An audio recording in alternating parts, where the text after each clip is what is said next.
Thanks very much for that kind introduction, and thanks for giving me the opportunity to talk with you all today. Some of you might not realise that my position exists. So essentially, ambassadors represent our national interest in the global setting. Oftentimes in geographic settings, they're posted to a foreign capital. My role is about representing Australia's national interests in the cyber world, in the digital domain. So it was created in 2017. We were one of the first countries to establish within our diplomatic footprint an ambassador for cyber affairs and critical technology. After us, many countries around the world have followed suit, which essentially recognises that so much of the world that we live in, so much of our security and safety and prosperity is now tied up in digital technologies, and many of the decisions about the development, deployment, use of those technologies are made outside of our borders. So my job is to represent our interests globally with our partners, with our adversaries, in our multilateral institutions. But it's really crucial. A crucial part of my job is talking to an audience like you who live and breathe the technology environment, who are deploying technology in the business that you do every day, and who now, because of that, find yourself at the front line of our national security and our foreign policy. So it's a simple but quite sort of revolutionary way that we look at these issues these days. In the past, we thought about our borders as being the frontier of our nation. We thought about our nation being geographically bounded. In the digital world, those borders don't exist. Everything that we do, every interaction, transaction that we have on a daily basis has a digital connection. From the work that you're all doing to the cultural relationships, social interactions that you're having, to the fact that there's power coming through these light globes today, all now depends on digital technology. All of that digital technology is connected to a global cyberspace, which means all of it is inherently vulnerable. Some of the people who speak to you during the course of these couple of days will talk about all the positives that digital technology brings to the world, all the opportunities that it brings. Those are all true, they're all amazing and wonderful. Our lives are mostly better off because of digital technologies. I'm more going to talk about the fragility that it's introduced and how that's central to the way we think about Australia's foreign policy these days. So cybersecurity or digital technologies are the only domain where an international criminal syndicate sitting thousands of miles away can reach directly into your home, into your business, and conduct their nefarious activities. Can steal your data, can steal your information, can steal your money. Cyberspace is the only domain where private companies and private citizens can find themselves at the front line of international conflict. Private companies can find themselves engaging with a malicious cyber actor, working for a foreign government, working for a foreign intelligence service, and directly engaging with your company, threatening your company, stealing your data, and we expect you to defend yourself. In no other domain do we expect private citizens and private companies to defend themselves and their interests against a foreign adversary. And yet, that's where we are when it comes to cyberspace. That means that the security of our digital technologies, the security of the technologies you use in your daily life, in the payment systems that we use, in the HR software that we use, that has now become inherent to our national security and therefore our foreign policy. That means cybersecurity is not a technical issue, it's not a cultural issue, it's not a company issue. It is all of those things, but it is now a foreign policy and a national security issue for us. Increasingly, we see the threats that we face as a community, as a nation, are occurring in cyberspace. I want to talk about the coming era of cybersecurity and why I think we're entering into a particularly challenging era of cybersecurity. I will get in a little bit to AI and how that's changing the national security environment, how that's changing the threats that we face, because it is having a significant impact. But first, I want to look back at some of the trends that we're facing. We all know that digital technologies are now throughout everything that we do. That's an obvious point to make. The problem is, the first 30 years, what I would call this early phase of digitalisation, we've essentially developed technologies prioritising speed to market and functionality. We've designed incredible technologies that are highly usable. What we haven't done is design technologies that are inherently secure. That means that we have introduced problems, challenges, crime types, threats into our lives that didn't exist prior to the digital age. Malware exists because the way that the connectivity was designed in the early phases of the internet didn't predict that malicious actors would interfere with code in a way that was designed to commit criminal or nefarious activities. It wasn't part of the way that we thought about that early phase of digital technologies. That backbone in being inherently insecure means that we've built on it and created layers of technology where security by design hasn't been a consideration for what we do. That has led to the proliferation of malicious cyber activities. So, there's a couple of trends that we see in terms of malicious cyber activity that are most concerning to us from a government perspective are obviously cybercrime. Cybercrime has proliferated to be worth billions of dollars annually. This is a crime type that didn't exist in its current form only a few years ago. Long-range cybercrime, extortion, ransomware was made possible by the spread of digital technologies, by the vulnerability of those technologies, and by innovations like cryptocurrency. You couldn't extract a ransom from thousands and thousands of miles away in the way that you do now without the advent of cryptocurrency. What we see now is that cybercrime is massive, it's sophisticated, it is a business model, and it is reaching every corner of the earth. In Australia, this is an issue we've taken seriously for a few years now. We've done better at protecting our major national infrastructure. We've done better at protecting our government systems. What that has led to is cyber criminals now targeting hospitals, schools, childcare centres. It has meant they are targeting the smallest nations in the Pacific. We've seen ransomware attacks devastating Tonga, Vanuatu, Palau. These are not the most lucrative targets, but they're the most vulnerable targets. And what we're seeing is cyber criminals move to high volume, low value targets. Hit as many people as you can, extract smaller ransoms, but know that the people that you're hitting probably have no other option but to pay the ransom. Even as we invest in Australia's national resilience, we are seeing that now those criminals are targeting more vulnerable people throughout the region. We're doing our utmost, law enforcement activities, sanctions against perpetrators, but it's hard to see that cybercrime doesn't get worse in coming years. If you wanted to conduct a cyber attack, you might think, well, I don't have the capability to conduct a malicious cyber attack against someone else. You can get in touch with someone over the web. They will assist you to conduct a ransomware attack on a victim of your choice or someone that they recommend. You hire them in what is known as ransomware as a service, and they deploy their technology.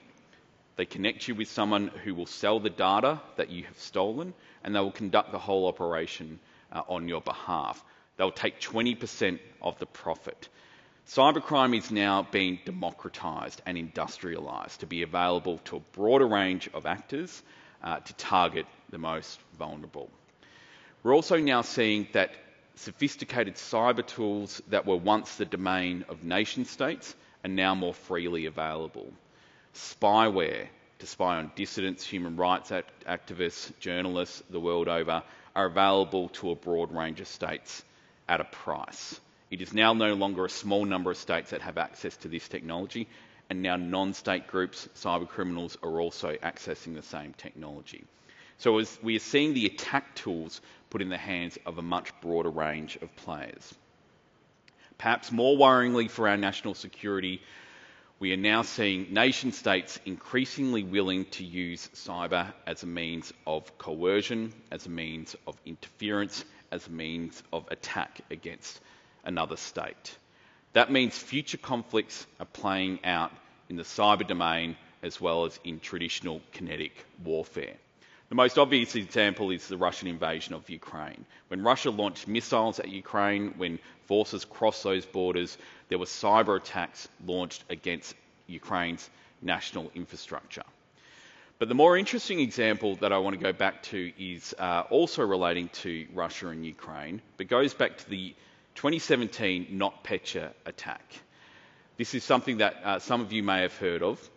Essentially, the Russian actors operating on behalf of the state launched a comprehensive attack against Ukraine. What's interesting about it is how they did it. Their aim was to punish Ukraine, was to have maximum impact against Ukrainian society and its economy to show we are here, we are in your system, if you upset us, there will be consequences. What did they choose? They chose to target an accounting software program, effectively the e-tax equivalent of Ukraine. Why did they choose that software? Because it was ubiquitous. It wasn't a national security program. It wasn't run and operated by the Ukrainian government. It was developed by a company, a software company in Ukraine, and it was just part of the ecosystem of the Ukrainian economy. But it was ubiquitous. Everyone used it because it was a good and effective piece of software. So if you launch a malware attack against that software, that shuts down the ability of the Ukrainian system to operate. And that's exactly what it did. It cost billions of dollars to the Ukrainian economy. It effectively shut down their society for days until they could recover. Of course, malware is hard to control. So once that happened, the malware was in the wild. It had implications the world over. It shut down parts of the national health system in the United Kingdom. It affected the Cadbury factory in Tasmania. Did the Russian government intend to punish the Cadbury factory in Tasmania? No. But that is what happens when you release malware into the wild. The lesson for all of us is that when we think about our national security, when we think about what we call in government our systems of national significance, the systems that we depend on, our electricity, our port, our water, are we thinking about the piece of civilian accounting software? No, that's not traditionally how we've thought about our foreign policy interests or our national security interests. But that's frequently where the vulnerabilities lie. Recently, we've been more active in calling out nation-state behaviour in cyberspace that we consider malicious and unacceptable. To draw a couple of Australian examples to attention, we've joined with partners in the US and other national security agencies in the Five Eyes to attribute to a Chinese group known as Volt Typhoon attacks on civilian infrastructure.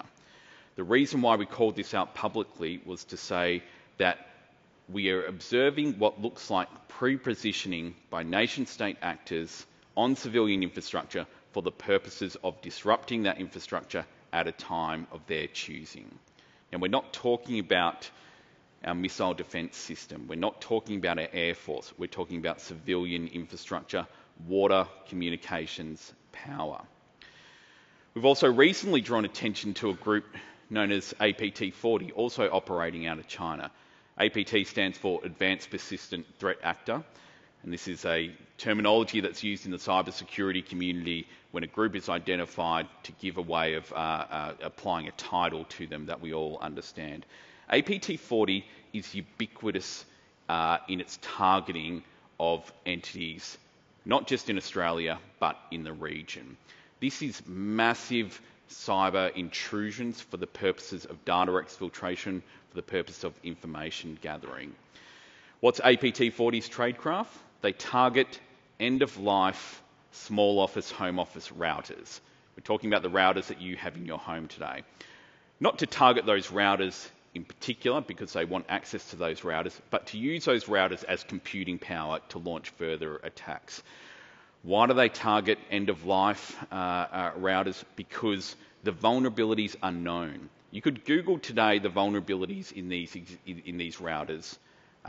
It's not what we call a zero-day attack. It's not super sophisticated, but everyone has these routers in their offices, in their homes, because we haven't replaced them. You probably haven't updated your password. You probably haven't applied a patch. What we're seeing is state actors exploit those known vulnerabilities at an enormous extent. What it says to us is that our vulnerabilities as a nation are at every level of our society. They're in our businesses, they're in our critical infrastructure, and they're in our homes. That leads to a pretty alarming future for the digital world. It leads to a future where it becomes crucially important that we think about the security of the technology that we design and use, lest we have the types of attacks that we've all become too familiar with. I think in the Australian consciousness, the attack against Medibank still resonates as the most significant cyber attack against our nations. It led to us all having conversations with our mums about cybersecurity and data exfiltration and cybercrime in a way that we hadn't before. I think the reason that resonated with Australians is because it targeted their most sensitive information. It showed that every time we've inputted information to an online form, every time we've used our credit card online, we've put our most sensitive information in the hands of the company collecting that data. Your companies have been trusted with citizens' data. And Medibank showed that if that trust isn't taken seriously, if that data isn't secured, the implications are not in cyberspace, they are real. What we saw with the Medibank attack was that the threat actor, a cybercriminal operating out of Russia, then was looking to release that data to have maximum impact on the Australian consciousness. Each morning we were waking up at about 6 a.m. seeing what the actor was releasing overnight. And he had filtered that data to identify the most sensitive. So one day we woke up to a release of data relating to people accessing rehabilitation facilities for drug and alcohol addiction. That was selected to cause maximum embarrassment. It got worse. Late in that incident, we saw information relating to pregnancy treatment, termination of pregnancy released. This put women and families at risk of physical violence. So when we talk about cyberspace, there is no online, offline differentiation. There is no in real life versus online. It is blended together in a way that a cyber attack has real world implications to the safety and security of our people and our nation. I think it was a wake-up call for all of us. I think it showed the value of digital data. I think it showed how vulnerable any companies are, even if they're trying to do the right thing, even if they've invested in their cybersecurity. This is only going to get more difficult and more important. The attack techniques are only getting more sophisticated. It's not to say that we can't defend ourselves and we shouldn't defend ourselves, and I'll talk a little bit about what we're doing, but what it really underscored is the importance of this being considered as a risk at every level of a business. It is not something that should be left to your ICT staff. It's not something that should be left to your CISO. This is a business risk. It's a community risk. It's a national risk that we all need to be willing to talk about, that we all need to be willing to engage with, and to not sort of throw our hands in the air and say it's too technical, it's too difficult. It's actually something that we all need to be more literate in. That said, as we articulated in the cyber strategy that we launched last year, the idea that we can just rely on the end user, on every one of us, on our parents, on our children being more cyber aware is probably a losing strategy. The idea that we can just educate people not to click on the bad link and then that's going to solve our cybersecurity problems is probably not going to work. We already see that AI is being used by cybercriminals, by threat actors, and it's a massively useful tool for them. You remember in the early days of spam. So spam really went just bonkers in the sort of late 90s, early 2000s. Spam went from being about 1% of email traffic in the late 90s to being about 90% of email traffic in the early 2000s, before technology companies, email companies got a better handle on it. You remember that spam used to target you with penis enlargement, really kind of obvious, this is clearly spam. And if you click on it, well, more fool you. Nowadays, spear phishing is being enabled by AI. The language problems, the spelling mistakes, the cultural issues are not an issue anymore because your average cyber attacker can use an AI tool to craft a message that's targeted to you.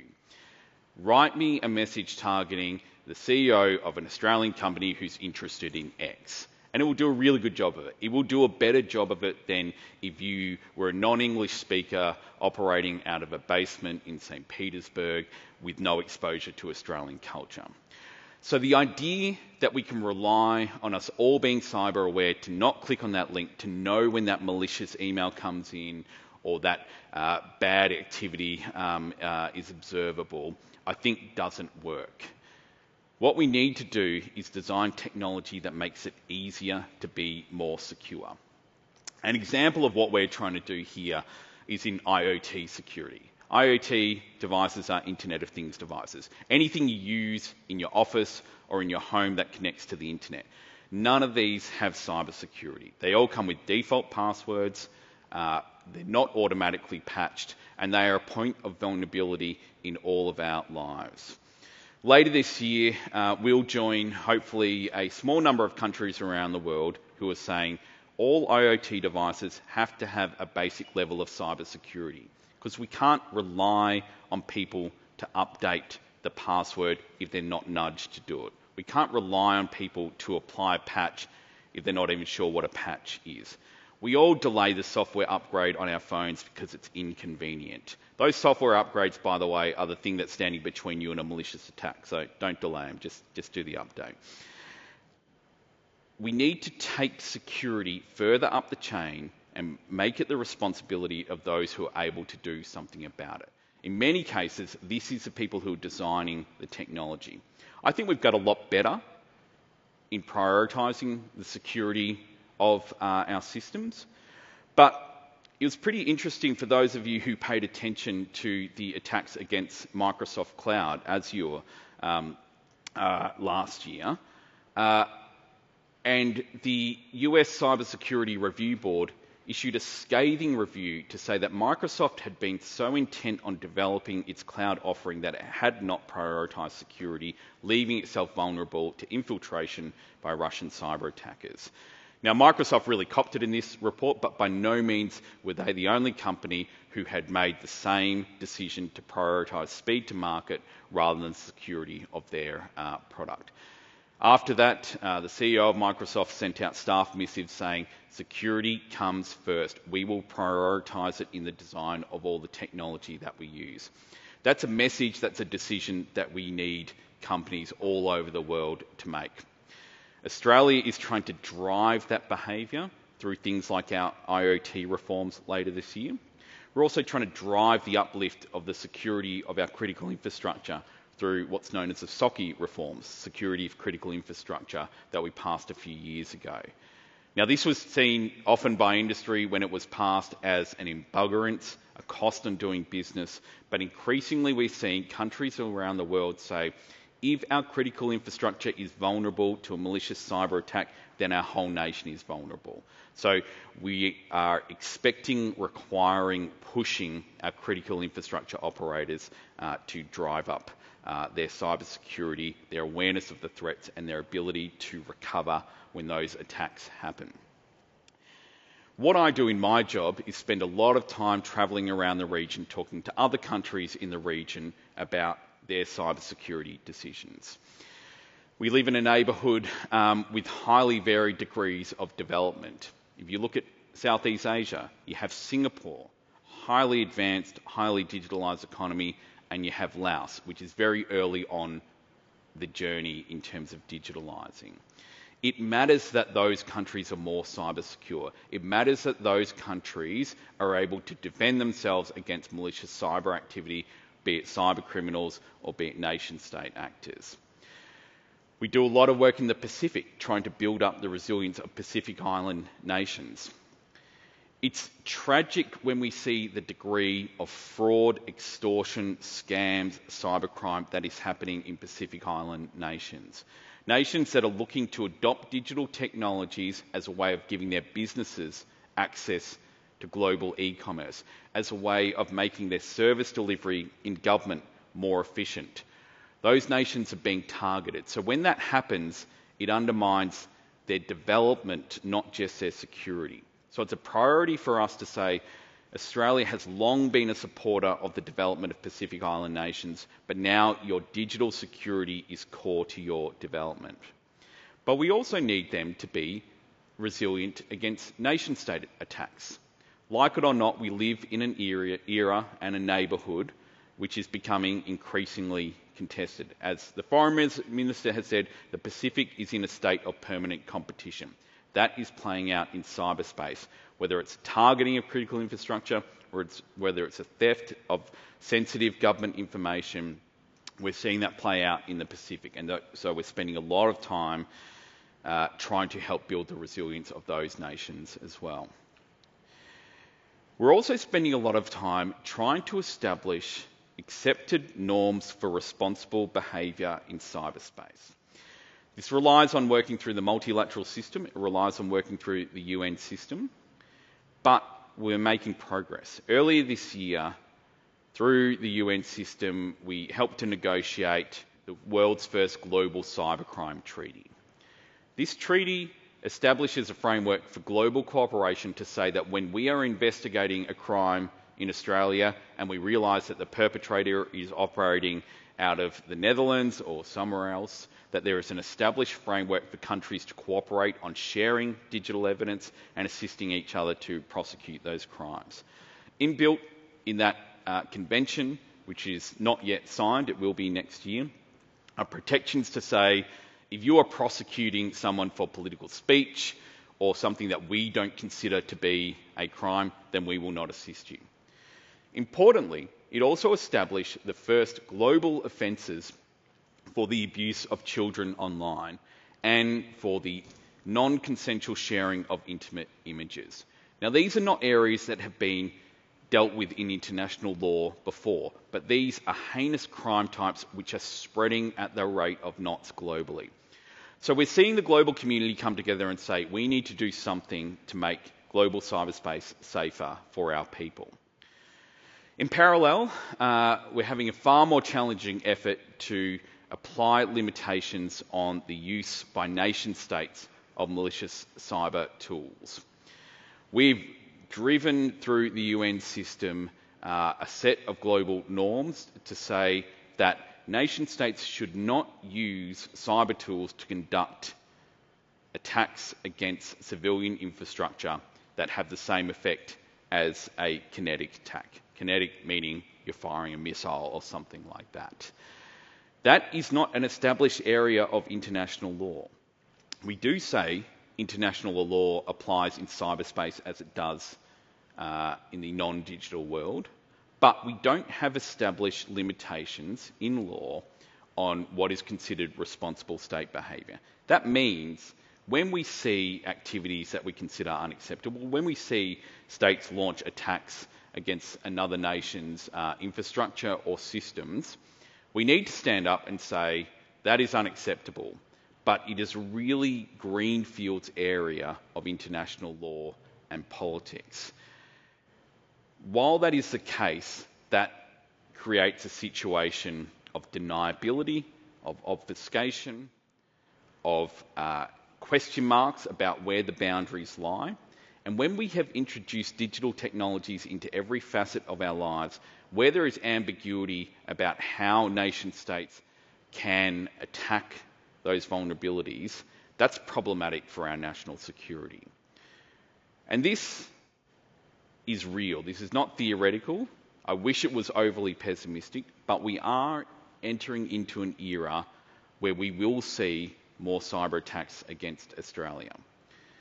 I'm proud that as a government that we have taken this seriously. We're recognised globally as a leader in cybersecurity. We're using the different levers that we have, be it regulation, be it standing up and talking to the community, industry, to try and drive this uplift in cybersecurity. But it is crucially important to our future.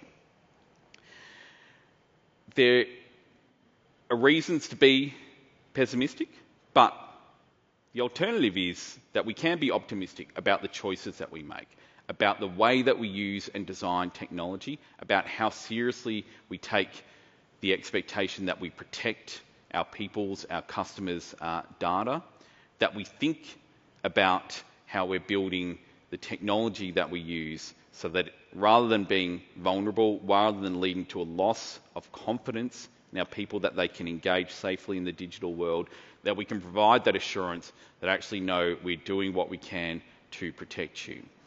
I talked about the negative uses of AI. There's some really positive uses of AI in cybersecurity.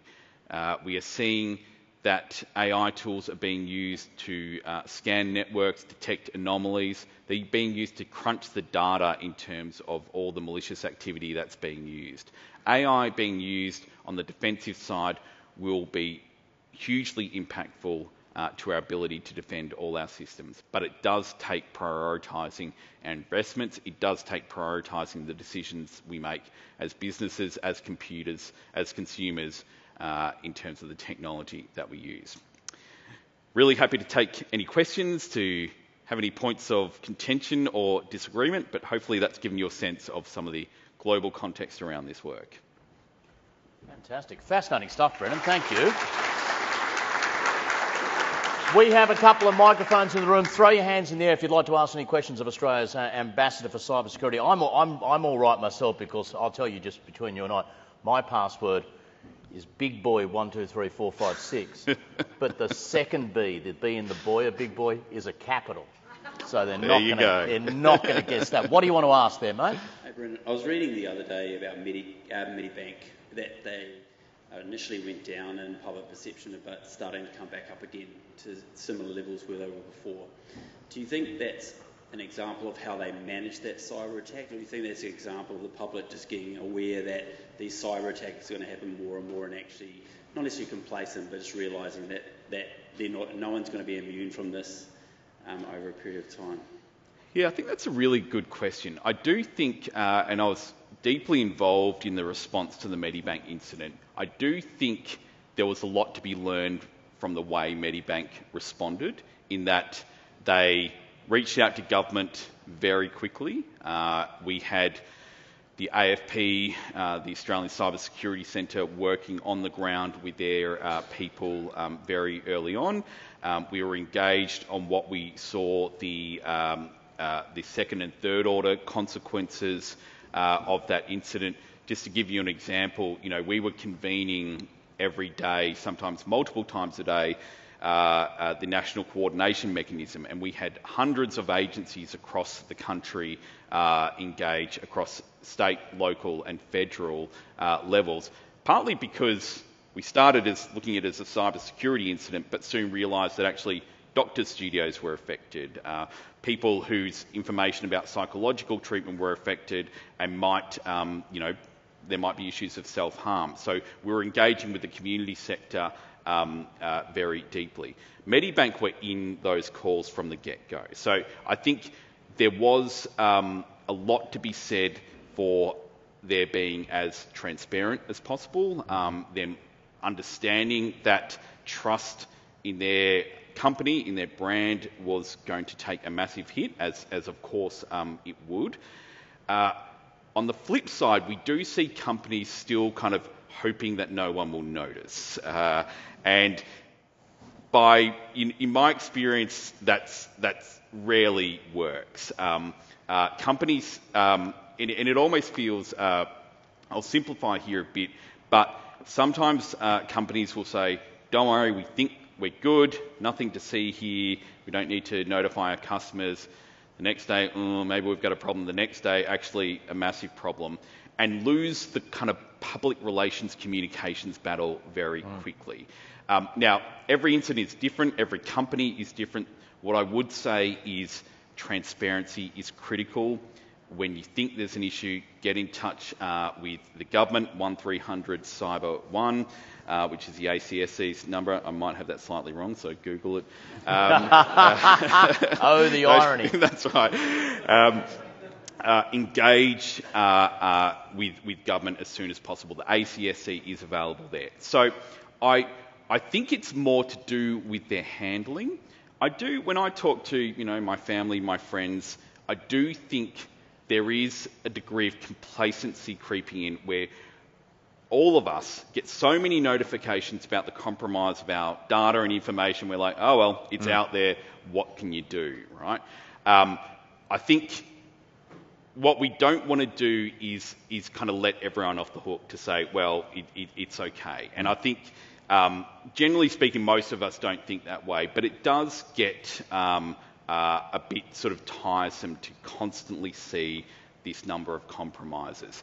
For me, I look back at the way that the car industry developed, and this is not a perfect analogy, but over the course of the sort of car safety journey, we didn't just have governments regulating to raise the standard to require seatbelts. We also had consumer expectations changing so that people demanded more from car manufacturers. People demanded more to know the safety rating when they went to purchase a car. I think the way that we strengthen our security is to raise our expectations on the companies that we use, to require more information, to not rely on, the sort of terms of service that we all click on because it's impenetrable and impossible to read. But I do think it's important that companies start seeing the security and the way that they respect their customers' information as a core part of their brand.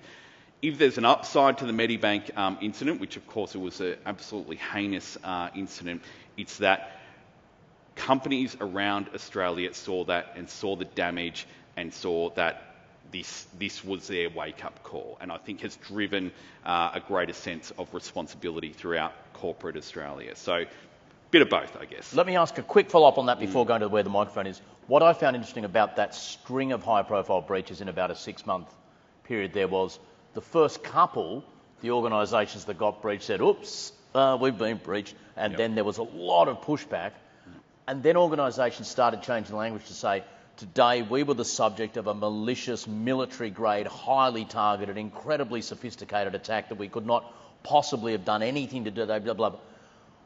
You don't need to name names on the individual ones, but are some of these high-profile ones you look at and go, guys, that was so easy to stop, or are most of them now incredibly military-targeted hacks that no one in the world could have avoided? We wish they were. It's too easy to be a cyber criminal. It's too easy to be a cyber attacker, and increasingly the world of cyber criminals and nation-state actors are blurring.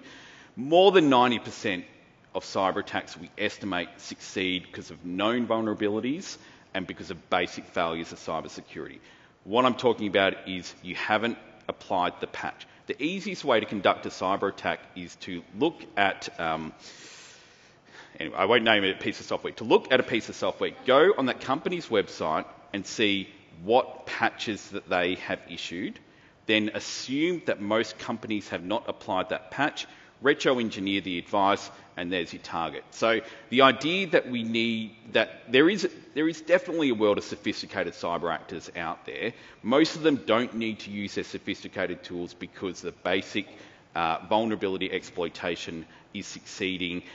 They're using freely available information to conduct their attack. That's not to say that cybersecurity is easy. It does take investment, it does take time, it does take prioritising it, but nearly every company that is subject to a cyber attack will have fallen victim to a very basic, low-grade, known vulnerability, a spear phishing attempt.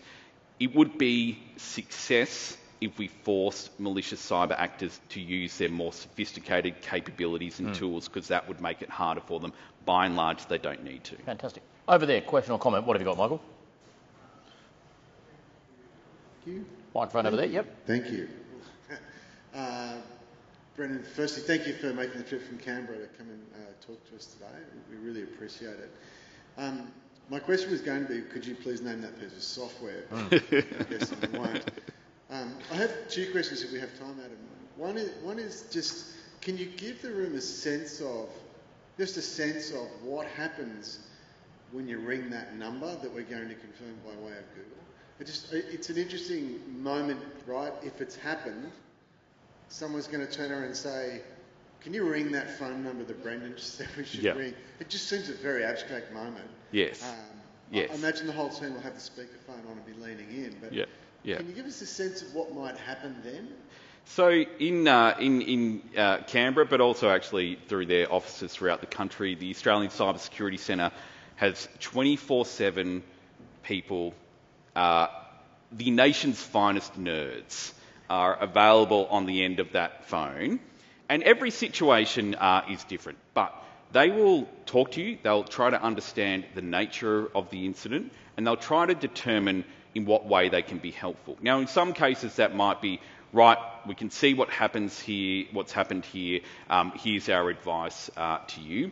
If it's a critically important kind of national infrastructure, if Telstra calls up and says, bad news, we've been completely owned, that will trigger a much bigger response. People will be gotten out of bed, the kind of national response will be triggered. But for any company that calls up, there's a range of support.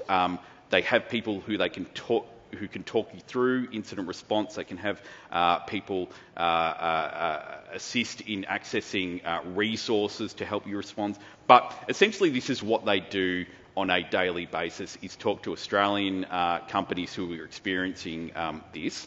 So don't hesitate and don't be embarrassed. Don't think, I don't want to call up the government. Importantly, the information you share on that phone call with the Cyber Security Centre doesn't go anywhere else. And we're actually about to introduce a law that says they are not allowed to share that information with a regulator or another part of government. They already don't do that. So if you call up and basically say, we've basically failed in all our obligations and that's why we've met this attack, they won't pass that on to ASIC, they won't pass it on to the critical infrastructure regulator, they are there to help. So think about it as calling the police or the fire ambulance, but it's in the cyber world, and they are there to be your friend on what is probably a very bad day for your company. Fantastic. Second question? Thank you. Very interesting. So the second question is, are there particular corporate events that these nefarious actors look for that suggest to them that an organisation will go through a period of heightened vulnerability? And for many of you in the room, what I'm thinking about is a merger. Is that the sort of thing? Yes, I think particularly for corporate espionage attacks, definitely. I think if you're talking about cybercrime, it tends to be basically anywhere, anytime, where are the vulnerabilities. So going and using tools to basically scan, we know this vulnerability on this company's internet-facing presence, how can we identify this vulnerability to basically target the attack? So I think more often it's not even thought through to, is this a particularly vulnerable or particularly valuable time? Every company has more internet-facing sort of ports or APIs than they think they do, and all are sort of open to that type of scanning. So I think, yes, there are heightened times, and you will be, and we will be in government targets around particular events and developments like that. But more often than not, it is just a day-to-day kind of mandrolic scanning of where the vulnerabilities are and looking to target them. I would also say, particularly with nation states, we see them sitting on networks for years, basically establishing the access and just waiting to the point that they might find that data useful. The appetite is just boundless for information. Got a couple more audience questions. Just a quick one from me first. On the nation states, the baddest, the worst of the worst nation states. Quick three-part question. A, Do you know who it is? B, are you allowed to tell us? C, it's China, isn't it? We have named 4 nation-states on several occasions as conducting malicious cyber activity. So this is in the public domain. We have named China, Russia, North Korea and Iran. Those continue to be at the forefront of how we think about the malicious context for cyber activity. What would you like to ask down the front here? Oh, there we go. I remember a little while ago there was some rhetoric in the media around whether there was going to be laws about paying ransoms on ransom attacks. Yep. Do you have any information about, is it recommended to pay a ransomware attack? Is it, sacrifice yourself for the good of making us less vulnerable as a target? Someone quoted to me the other day, 80% of organisations that pay ransomware end up getting hit again anyway. I don't know if that stat's accurate. Where are we on ransomware and paying the ransom? So my advice is don't, partly because you put a target on your back, you put a target on your neighbour's back, and you make us as a country a more lucrative source. So the more ransoms that get paid, the more we're seen as a place that pays ransoms. I mean, they're criminals, but they're operating a business, right? You go where you're getting the money. So I think the first thing is, as you say, for the good of our nation, it is a bad idea to pay the ransom. Secondly, if your data's been stolen, it's gone. And no amount of assurance from the cyber criminal that you're dealing with, don't worry, we won't use this data anymore now that you paid the ransom, it's not worth anything. We did a takedown led by the AFP of the Lockbit ransomware group earlier this year. When their servers were analysed, they had all the data they had stolen. Nothing was deleted. Their assurances that the data would be deleted were not valid. So don't get in the game of trusting a cyber criminal, I think is my advice. So paying a ransom rarely leads to a good, sustainable outcome for any company. I think it's fair to say, and I think at the time the government sort of openly started a conversation of should it be illegal to pay a ransom. Now, that was seen as a too complicated sort of public policy move to make. But the idea behind it was, how do we make ourselves a harder target? How do we deter cyber criminals from targeting Australian companies? Part of our problem is we don't have a really good idea. There's not a lot of good data because most people don't come forward and admit that this has happened. So part of the legislative reforms that go to the IoT security that I mentioned will also include a mandatory notification for if you pay a ransom. And that's essentially trying to get a better handle on how much this is happening in Australia and to build up that database. But the short answer is, I think we feed the business model by paying ransoms. It probably doesn't solve your problem. Assume you will be the target of a cyber attack and figure out what your recovery plan is. If your ICT person, your CISO says, don't worry, we're cyber secure, that's great, love it. Ask them, and what do you do when there's a cyber attack? For instance, is your business continuity plan stored on the same drive that will be compromised by a cyber attacker and locked up? Bad idea. Do you have a backup? Backups are the single most effective way to recover in the event of cyber attack. So there's really basic steps that you can take that are much better than paying the ransom. Back of the room, final audience question. What have you got, mate? Very fascinating insights. The point you made around, a kinetic attack on the population, and the government's got a mechanism to respond in terms of its military, its navy, its whatnot, whatever that may be. But in cyber, not necessarily. What are the preventative measures that government can take to try to take the oxygen out of these attacks, whether it be in the crypto space, that's an enabler, or in other spaces? Like, what is the government doing in that regard? Yeah, it's a really interesting question, and I think it's a question that governments have turned their minds to in the last few years that hasn't been part of the kind of national security consideration in kind of years and decades past. Firstly, we've said loudly and clearly, globally, publicly, that attacks on civilian infrastructure are unacceptable. Now, when we say they're unacceptable, we say, well, if you step outside the bounds of kind of, what's considered acceptable behaviour for nation states, there will be consequences. Those consequences can go to calling that out. That can go to working with our partners to say, for instance, we use tools like sanctions to say this has stepped outside the bounds of what we consider acceptable. But I think where Australia has led many countries is to broaden the conversation around national resilience. And that's to say, we're living in a new era of exposure. What can we do to build up the security of our most crucial national infrastructure? So you can't control everything. You can't control all geopolitical dynamics. You can set your sort of what you consider the norms there, but those norms get flouted. What you can do, what you can control is your own security and resilience. So that's where I think a lot of our focus has been the last few years, particularly around power, water, telecommunications, transport, payment systems, data storage, saying we know these are the things that could be targeted. Let's build up their defences, while at the same time trying to make clear that we consider attacks against those assets as unacceptable.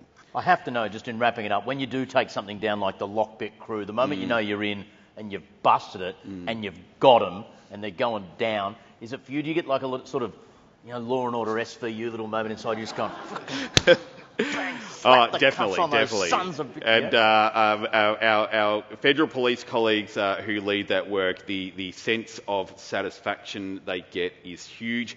What I would say, it's hard because if you don't get to lock someone up in handcuffs, their ability to re-establish, to build up their business model again is there. And so it's a constant battle. But absolutely, you might have seen with some of these takedowns, the favourite thing of our law enforcement colleagues to do is to hit a switch and replace the web page, because they all have web pages to market their wares, with a logo of a law enforcement officer, so to really sort of take people by surprise. We also love to dox those kind of cyber criminals. They think they're anonymous, they've got all these wacky handles. We try to release their information to basically make them persona non grata within their own sort of cyber criminal community. It is really such a fascinating space. We are so lucky we've got some of the best geeks in Australia on the case, including yourself. Give Brendan a big round of applause. Thank you very much, Mr. Ambassador. Thank Wonderful you. stuff, mate. Thank so you. interesting. Oh. Yeah.